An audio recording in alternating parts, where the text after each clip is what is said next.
first start off with the main thing on the agenda, which is what is the need for IPVPNs. So typically we notice that there are geographically dispersed IP networks that need to be connected for transparent, secure private IP connection. An example would be a company A buys over another company B, and then these two companies' network will have to be integrated in a fashion wherein they can act as if they are on the same private LAN. So they are geographically dispersed in their locations, but you have to treat them as if they're going to be on the same LAN. That is one of the things.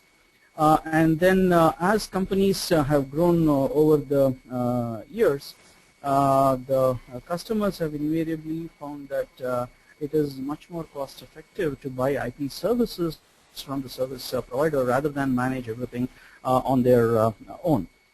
If you look at the history of how networks have evolved, you'll notice that a lot of the customers wanted to manage the network on their own, and so that was a very expensive thing.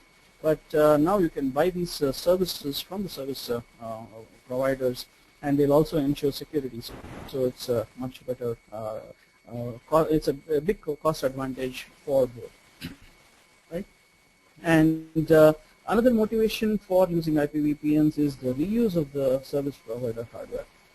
Earlier, the service provider used to build huge networks, but then the extent to which the huge networks were being leveraged were not as much. I mean, it was not cost effective for the service provider as well.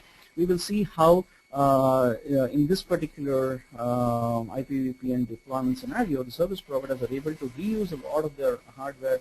They are able to cater to multiple networks to provide this IPVPN service. And the next motivation is QoS, which is one of the most important things for any customer. He's going to pay the money to the service provider based on some QoS, and we have to see how the